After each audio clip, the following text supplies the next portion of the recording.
გამარჯობა, ჩემო მეგობრებო, როგორ ხართ? როგორც ხედავთ, დღესაც მე მინდა რომ ჩვენ ერთად გავარჩიოთ ტექსტი. და ეს ტექსტი წინა ორთან შედარებით არის უფრო მარტივი. ძალიან ბევრმა თქვენთაგანმა მომწერა პირადით და ასევე დამიკომენტარა, რომ გამერჩია მარტივი ტექსტებიც, რადგანაც წინა ორი ტექსტი იყო ბეპირველი დონის და ცოტა არ იყოს როგორც მივხვდი, ბევრ თქვენთაგანს გაუჭირდა. ამიტომაც მე რა თქმა უნდა ვითვალისწინებ თქვენს თხოვნას და შევეცდები ხოლმე რომ შემოგთავაზოთ როგორც მარტივი, ასევე რთული ტექსტი, რომ ყველა თქვენთაგავნის სურვილი, ასე ვთქვათ, დავაკმაყოფილო. დღეს, როგორც ხედავთ, ვარჩევთ მარტივ ტექსტს. და ტექსტის სათაური არის my day, ანუ ჩემი დღე. და ტექსტი არის დღის განრიგზე, რა შეიძლება გავაკეთოთ დღის განმავლობაში და ესე კი ახლა დავიწყოთ კითხვა. I start my day at about 8. I start my day at about 8. მე ვიწყებ ჩემს დღეს დაახლოებით 8-ზე. არის ამის თარგმანი. ანუ მე ვიწყებ დღეს 8 საათზე. ნახეთ, მე ვთქვი at about 8. About ჩვენ ვიცით რომ ნიშნავს შესახებ, მაგრამ about-ის მეორე მნიშვნელობა არის ასევე დაახლოებით. როდესაც მაგალითად საათებზე გვაქვს საუბარი, ან ნებისმიერ ამაზე ციფრებზე, როდესაც გვაქვს საუბარი, ჩვენ შეგვიძლია რომ ვთქვათ დაახლოებით 2 about 2, დაახლოებით 8 საათზე ამ შემთხვევაში მე ვთქვი at about 8. და ასევე ყურადღება მიაქციეთ იმას, რომ სიტყვა საათზე o'clock მე ამ შემთხვევაში არ ვახსენე.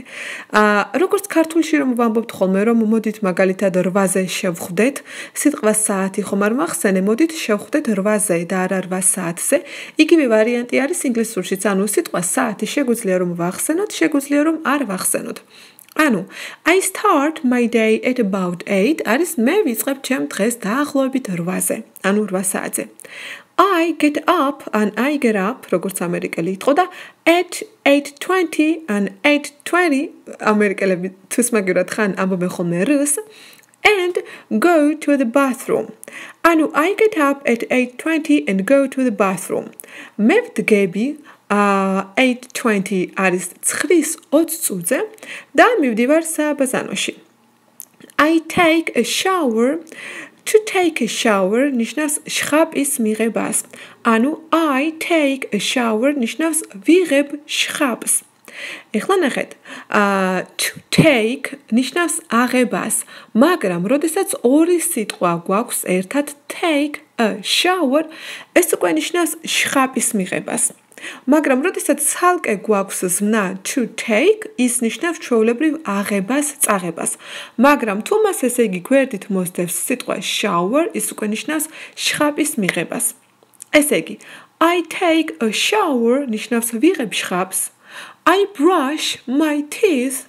Brush არის გახეხვა, ანუ ვიხეხავ კბილებს. Wash my face. ვიბან ჩემს სახეს. And და comb my hair. და ვივარცხნი ჩემს თმას. ესე იგი comb my hair არის ჩემი თმის დავარცხნა. ეხლა ამ წინადადებაში თქვენ რას უნდა მიაქციოთ ყურადღება რომ როდესაც ვამბობთ მაგალითად ქართველები ვიხეხავ კბილებს, ჩვენ სიტყვას ჩემი არ ვამბობთ, ხო ქართულად ჩვენ ვამბობთ მე ვიხეხავ კბილებს და არა მე ვიხეხავ ჩემს კბილებს. აბა ვისი კბილები უნდა გავხეხო თუ არა ჩემი, ხო ცოტა სასაცილოა, მაგრამ ნახეთ ინგლისურად როდესაც ვამბობ რომ მაგალითად ვიხეხავ კბილებს, ვივარცხნით მას, ვიბან სახეს, ამ შემთხვევაში ჩვენ სიტყვა ჩვენი ყოველთვის უნდა დავაყოლოთ, ანუ სიტყვა ჩემი. ნახეთ, მე ვიხეხავ კბილს არის I brush my teeth, ანუ მე ვიხეხავ ჩემს კბილს. სიტყვა my არ უნდა გამოგრჩეთ. ქართულში ბუნებრივია ჩვენ სიტყვას ჩემი არ ვამბობთ, მაგრამ ვიმახსოვრებთ რომ ინგლისურში სიტყვა ჩემი, ანუ my აუცილებლად უნდა ვთქვათ. ანუ I brush my teeth არის მე ვიხეხავ კბილებს, შემდეგ ვიბან სახეს არის wash my face, ვიბან ანუ ჩემს სახეს. და იგივე ნახეთ ვივარცხნით თმას, comb my hair, ანუ ვივარცხნით ჩემს თმას. ანუ ვიმახსოვრებთ რომ სიტყვა ჩემი აუცილებლად უნდა ვთქვათ. აქვე მეორე შენიშვნა რომ ნახეთ მე როდესაც ვთქვი I take a shower, I brush my teeth, ვახსენე სიტყვა I, ანუ მე ვიღებ აბაზ, მე ვიღებ შხაპს, მე ვიხეხავ კბილებს. მაგრამ მე უკვე როდესაც ვთქვი wash my face და comb my hair აქ უკვე სიტყვა მე გამოვტოვე იმიტომ რომ წინა ორ წინადადებაში ხომ თქვი უკვე I მე და ანუ ამდენი მე რომ არ მეხსენებინა და ასე ვთქვათ ყურისთვის ულამაზო არ ყოფილიყო მე აქ უკვე სიტყვა მე გამოვტოვე და შესაბამისად მოსასმენად უფრო ლამაზია ანუ ეს არის ჩვეულებრივი მიღებული ფორმა და მესამე რაც უნდა დავიმახსოვროთ ამ წინადადებაში არის ის რომ თმის დავარცხნა არის comb my hair ნახეთ ზმნას დავარცხნას ბოლოში აქვს ასობგერა B რომელიც წაკითხვისას არ გამოითქმის ის როგორც ხედავთ იწერება COMB მაგრამ ბოლო ასობგერა B არ იკითხება ეხლა გადავიდეთ უკვე შემდეგ წინადადებაზე I make up my bed and get dressed make up საქვს სხვადასხვა მნიშვნელობა, ბევრი მნიშვნელობა და მისი ერთ-ერთი მნიშვნელობა არის make up my bed ნიშნავს საწოლის მილაგებას. დილით, როდესაც ჩვენ ავდგებით და საწოლს დავალაგებთ, გავასწორებთ, აი ეს არის ინგლისურად make up my bed. და ამ შემთხვევაშიც არ უნდა დაგვავიწყდეს სიტყვის my, ანუ ჩემის გამოყენება. To make ცალკე აღებული არის კეთება, მაგრამ თუ მას გვერდით მოსდევს up და შემდეგ bed, ესე იგი ეს უკვე ნიშნავს საწოლის მილაგებას. ანუ I make up my bed ნიშნავს მე ვალაგებ, ვასწორებ ჩემს საწოლს და შემდეგ უკვე get dressed ნიშნავს ვიცვამ, ანუ ვიცვამ. შემდეგი წინადადება sometimes ზოგჯერ I do morning exercise ხანდახან მე ვაკეთებ დილის ვარჯიშს ანუ ვარჯიშობ დილის ვარჯიშს ვაკეთებ ქართულად ცოტა არა პრინციპში კარგ ლამაზად ჟღერს ქართულად ინგლისურად ჩვეულებრივი ლამაზი წინადადება თუ ვიტყვით რომ I do morning exercise ანუ მე ვარჯიშობ ვაკეთებ დილის ვარჯიშებს then შემდეგ I have breakfast and at 9 I leave home and catch the bus to school. ესე იგი, then I have breakfast. შემდეგ მე მაქვს საუზმე. არის ამ სიტყვების პირდაპირი თარგმანი. მაგრამ მე მაქვს საუზმე, ქართულად არ ვამბობთ, ანუ ვიტყვით მე საუზმობ.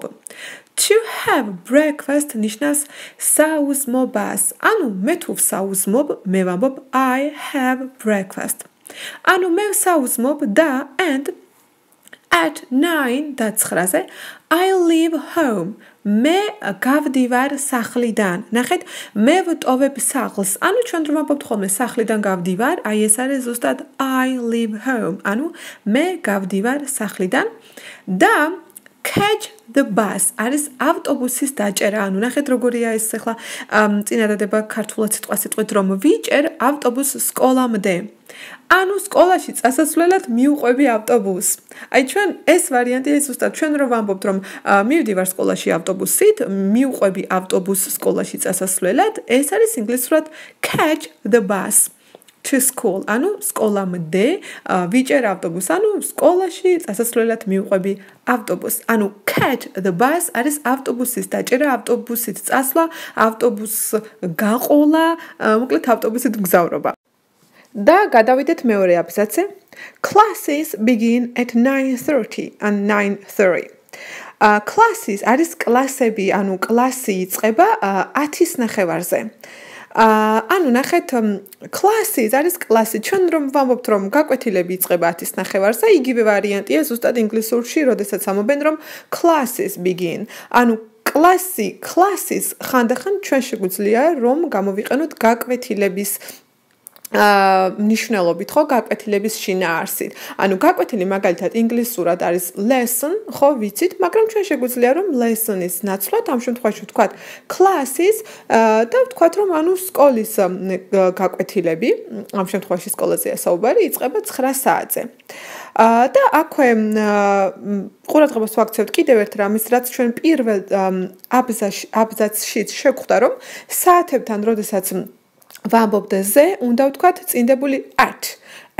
ანუ ჩვენ ხომ ვიცით რომ წინდებული ზე არის on მაგალითად on the table მაგიდაზე on the sofa დივანზე მაგრამ როდესაც საუბარი გვაქვს საათებზე რომ მაგალითად 10-ის ნახევარზე ამ შემთხვევაში ჩვენ უკვე on აღარ უნდა ვთქვათ არავითარ შემთხვევაში რადგანაც საუბარია საათებზე და უნდა ვთქვათ წინდებული at ანუ მაგალითად 2 საათზე at 2 3 საათზე at 3 ამ შემთხვევაში at 9:30 10-ის ნახევარზე და ასე შემდეგ და მეორე წინადადება I usually have lunch with my friends at 12:30 and 12:30 ანუ usually არის როგორც წესი ანუ მე როგორც წესი მაქვს ლანჩი ანუ ვლანჩობ ჩემს მეგობრებთან ერთად პირველის ნახევარზე ეხლა რამინდა გითხრათ სიტყვასთან usually-სთან დაკავშირებით რომ სიტყვა usually ნიშნავს როგორც წესი მაგრამ ჩვენ ქართულად ვინაიდან რადგანაც სიტყვას როგორც წესი ხშირად არ ვიყენებთ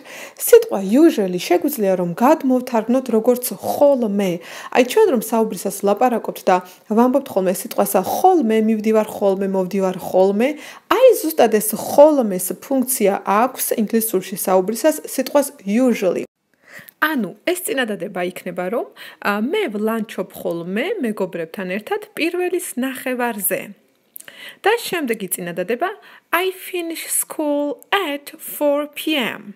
მე ვამთავრებ სკოლას 4 საათზე. ეხლა ნახეთ. მე მიწერია 4 p.m. PM ნიშნავს შუადღის 4 საათზე. ინგლისურში არსებობს ასეთი აღნიშნები PM და AM რაც გამოიყენება საათებთან დღის განმავლობაში. ანუ ნახეთ ახლა როგორი რაღაცა. ჩვენ ხომ გვაქვს ქართულად, როდესაც ვამბობთ 16 საათზე, 14 საათზე, 20 საათზე და ეს ნიშნავს, რომ ჩვენ საუბარი გვაქვს დღის საათებზე, მაგალითად საღამოს საათი. როდესაც ვამბობთ 20 საათზე, ან როდესაც წერია და უბრალოდ ვხედავთ 20 საათი, ჩვენ ვიცით, რომ ეს არის საღამოს 8 საათი, ხო, იმიტომ რომ წერია 20. მაგრამ ნახეთ ინგლისურში 20, 16 და 14 არ არსებობს და სწორედ ამიტომ მათ ნაცვლად ამბობენ PM. ანუ მაგალითად 4 PM ნიშნავს შუადღის 4 საათი. ანუ PM გამოიყენება შუადღის 12 საათიდან ღამის 12 საათამდე. თუ კი ჩვენ ვამბობთ რომელიმე საათს, ანუ შუადღის 12-დან ღამის 12 საათამდე, ჩვენ უნდა ვთქვათ PM. მაგალითად 4 PM არის შუადღის 4 საათი. 2 PM არის შუადღის 2 საათი. ხოლო დილის საათებთან, ანუ ღამის 12-დან უკვე შუადღის 12 საათამდე, უკვე უნდა ვთქვათ AM. ანუ მაგალითად 2 AM იქნება უკვე ღამის 2 საათი, ანუ დილის 2 საათი, ანუ რომ თენდება აი 2 საათი, მიხვდით? ან 9 PM თუ კი არის საღამოს 9 საათი, 9 AM უკვე იქნება დილის 9 საათი. მიხვდით ხომ? ანუ PM უნდა გამოვიყენოთ შუადღის 12-დან ღამის 12 საათამდე, ხოლო ღამის 12 საათიდან უკვე შუადღის 12 საათამდე უნდა გამოვიყენოთ AM. ანუ მე ვამთავრებ სკოლას შუადღის 4 საათზე. და ამ აბზაცის ბოლო წინადადება after classes I go back home. ცოტა ხმაური შემოდის ჩემი მეზობლებისგან და იმედია რომ ვიდეოში კარგად არ ისმის, ხმამაღლა საუბრობენ. გარეთ რატომღაც მოკლედ after classes I go back home. და გაკვეთილების კლასის შემდეგ მე ბრუნდები სახლში. ანუ ნახეთ go home არის სახლში წასვლა, ხოლო go back home უკვე არის სახლში დაბრუნება, ანუ სახლში ბრუნდები. და ახლა გავაგრძელოთ მესამე აბზაცი. In the evening I have a dinner with my parents and sisters. In the evening არის საღამოს მე ვსადილობ ჩემს მშობლებთან ერთად და დებთან ერთად, ანუ ჩემს მშობლებთან და დებთან ერთად.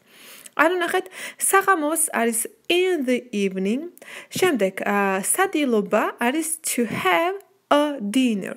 ანუ ნახეთ, საუზმობა ხო იყო to have a breakfast, სადილობა უკვე არის to have a dinner. ეხლა აქ ერთი პატარა ნიუანსი, თუ დააკვირდით პირველ აბზაცში, მე როდესაც ვთქვი რომ ვსაუზმობ მე ვთქვი I have breakfast და იქ არტიკლი არ ვთქვი, მაგრამ აქ უკვე ვთქვი I have a dinner. მე ვსადილობ. საქმე ისაა, რომ ჩვენ შეგვიძლია რომ არტიკლი ან ვთქვათ, ან არ ვთქვათ. არც ერთია ვარიანტი არ არის შეცდომა. სადილთან და საუზმესთან, როდესაც თქვენ საუზმობთ ან ლანჩობთ, ლანჩთანაც თქვენ შეგიძლიათ რომ არტიკლი თქვათ ან არ თქვათ. ანუ ამ შემთხვევაში მე შემიძლია ვთქვა I have a dinner ან I have dinner. ანუ ეს გარეშე. ანუ in the evening I have a dinner and I have a dinner, როგორც ბრიტანელები ამბობენ, with my parents and sisters. ანუ ვსადილობ ჩემს მშობლებთან და დებთან ერთად. ჩვენ ვიცით რომ წინდებული with ნიშნავს ერთად, თან, ანუ ჩემს მშობლებთან და დებთან ერთად. და შემდეგი წინადადება after dinner I do my homework or read books. After dinner, ანუ სადილის შემდეგ, after არის შემდეგ, ანუ after dinner, ანუ სადილის შემდეგ, do my homework. Homework არის საშინაო დავალება, ხოლო do my homework არის ჩემი საშინაო დავალების გაკეთება, ანუ მე ვაკეთებ საშინაო დავალებას, ან or ნიშნავს ან read books, ან ვკითხულობ წიგნებს. ანუ სადილის შემდეგ მე ვაკეთებ საშინაო დავალებას, ან ვკითხულობ წიგნებს. და შემდეგი. Sometimes ზოგჯერ I help my mom with house chores. ზოგჯერ მე ვეხმარები დედაჩემს სახლის საქმეებში. House chores არის სახლის საქმეები, მაგალითად ჭურჭლის გარეცხვა, სარეცხის გარეცხვა, სარეცხის გაფენა, მოკლედ ყველაფერი ის, რასაც სახლში ვაკეთებთ და არის სახლის საქმეები, ინგლისურად არის house chores. და ყურადღება უნდა მივაქციოთ რას, რომ მე ვთქვი I help my mom with house chores. მე ვთქვი წინდებული with. ანუ ნახეთ, ქართულად ხომ ვამბობთ ვეხმარები სახლის საქმეებში. ანუ ვამბობთ სახლის საქმეებში. მაგრამ ინგლისურად სიტყვას help მოყვება წინდებული with. ანუ წინდებული თან, ანუ სახლის საქმეებთან. გამოდის სიტყვით რომ ვთარგმნოთ, მე ვეხმარები დედაჩემს სახლის საქმეებით, სახლის საქმეებთან, მაგრამ უბრალოდ რა თქმა უნდა ეს ქართულად არის არასწორი და ჩვენ ვამბობთ სახლის საქმეებში, მაგრამ უნდა დავიმახსოვროთ რომ ინგლისურში, როდესაც გვაქვს სიტყვა დახმარება, ანუ help და შემდეგ ვამბობთ თუ რის გაკეთებაში ვეხმარებით, ჩვენ უნდა ვთქვათ აუცილებლად წინდებული with. ანუ ნახეთ, help my mom with house chores. ვეხმარები სახლის საქმეებში. და არა in house chores, okay? ამ შემთხვევაში she in არ იქნება with house chores, ანუ სახლის საქმეებში დახმარება არის help with house chores, okay? და შემდეგი წინადადება I wash the dishes, მე ვრეცხავ ჭურჭელს. ჭურჭლის გარეცხვა არის wash the dishes. შემდეგ I tidy my room, ვასუფთავებ ოთახს. ხო, სანამ tidy-ზე გადავიდოდე, ჭურჭლის გარეცხვა არის I wash the dishes and I do the dishes. ანუ შეცდომა არც ერთი არ არის, თქვენ შეგიძლიათ რომ თქვათ ჭურჭლის გარეცხვა როგორც wash the dishes ან როგორც do the dishes. Do კი არის კეთება, მაგრამ do the dishes ნიშნავს ჭურჭლის გარეცხვას. და შემდეგი I tidy my room, ანუ მე ვასუფთავებ ჩემს ოთახს. Tidy შეგულისხმება მილაგება, ანუ გასუფთავება, გაწმენდა, გამოგვა, ყველაფერი რაც დასუფთავებასთან არის დაკავშირებული, არის tidy. ანუ I tidy my room, ანუ მე ვასუფთავებ ჩემს ოთახს და and organize my clothes. Organize არის ორგანიზება, ანუ მოწესრიგება, ანუ ვაწესრიგებ ჩემ ტანსაცმელს, ანუ ვალაგებ ჩემს ტანსაცმელს. ჩვენ რომ ვამბობთ ხოლმე ვალაგებ ტანსაცმელს, ვალაგებ მაგალითად ჩემს ნივთებს, ანუ ვაწესრიგებ ნივთებს, ეს არის ინგლისურად organize. ანუ I wash the dishes, I tidy my room and organize my clothes. ანუ ვრეცხავ ჭურჭელს, ვასუფთავებ, ვალაგებ ჩემს ოთახს და ვაწესრიგებ, ვალაგებ ჩემს ტანსაცმელს. და ბოლო წინადადება, ბოლო აბზაცი უფრო სწორად. If I have some free time, I watch TV or play computer games. თუ მე მაქვს თავისუფალი დრო, free time ნიშნავს თავისუფალი დრო. I watch TV ვუყურებ ტელევიზორს or and play computer games. თამაშობ კომპიუტერულ თამაშებს. აქ უნდა მივაქციოთ ყურადღება იმას, რომ მე თქვი წავიკითხე some free time, some არის ცოტაოდენი რაოდენობა, რაღაც რაოდენობა, მაგრამ ის ასევე ხანდახან გამოიყენება როგორც არტიკლი, არტიკლის მნიშვნელობითაც ხოლმე, ამიტომაც some free time ნიშნავს თავისუფალ დროს. ანუ ამ შემთხვევაში სიტყვა some ქართულად არ გადმოითარგმნება, ჩვენ მას უბრალოდ ვიყენებთ ინგლისურად საუბრისას, იმიტომ რომ time არის უთვლადი არსებითი სახელი და მასთან ჩვენ არტიკლს ვერ დავსვამთ, ამიტომაც არტიკლის ნაცვლად ჩვენ ვამბობთ some და ამ შემთხვევაში ის არ ითარგმნება. ანუ if I have some free time არის თუ მაქვს თავისუფალი დრო. ანუ თუ მაქვს თავისუფალი დრო, ვუყურებ ტელევიზორს და ან ვთამაშობ კომპიუტერულ თამაშებს. და ბოლო წინადადება I go to bed at 10 or 11 o'clock. მე მივდივარ დასაძინებლად 10 ან 11 საათზე. ეხლა ნახეთ, go to bed არის სიტყვასიტყვით საწოლში წასვლა. მაგრამ go to bed ითარგმნება როგორც დასაძინებლად წასვლა, ანუ დაძინება, ანუ მე ვიძინებ 10-ზე ან 11-ზე. და ბოლოს, რომელიც მე საათებთან დაკავშირებით თავში ერთხელ უკვე ვახსენე, რომ ამ შემთხვევაში ნახეთ, მე მაქვს სიტყვა o'clock, ანუ საათზე. მე ვთქვი 10 ან 11 საათზე, 10 or 11 o'clock. მე შემეძლო, რა თქმა უნდა, რომ სიტყვა o'clock არ მეხსენებინა და მე თქვა at 10 or 11, ანუ 10-ზე ან 11-ზე, ან at 10 or 11 o'clock, ანუ 10 ან 11 საათზე. ანუ I go to bed at 10 or 11 o'clock ნიშნავს მე მივდივარ დასაძინებლად, ანუ მე ვიძინებ 10 ან 11 საათზე. სულ ეს იყო მეგობრებო დღეისათვის ამ ტექსტის თარგმნა და გარჩევა. გთხოვთ რომ დაწეროთ კომენტარებში რამდენად მოგეწონათ ეს ტექსტი და ასევე თუ გაქვთ რაიმე დამატებითი იდეები, რომელ თემაზე გინდათ რომ შემოგთავაზოთ სხვადასხვა ტექსტები მისი თარგმნით, ჩვენ შევხვდებით სხვა ვიდეოებში. ყველას კარგი დღე, ნახვამდის, ბაი და წარმატებები. ნახვამდის.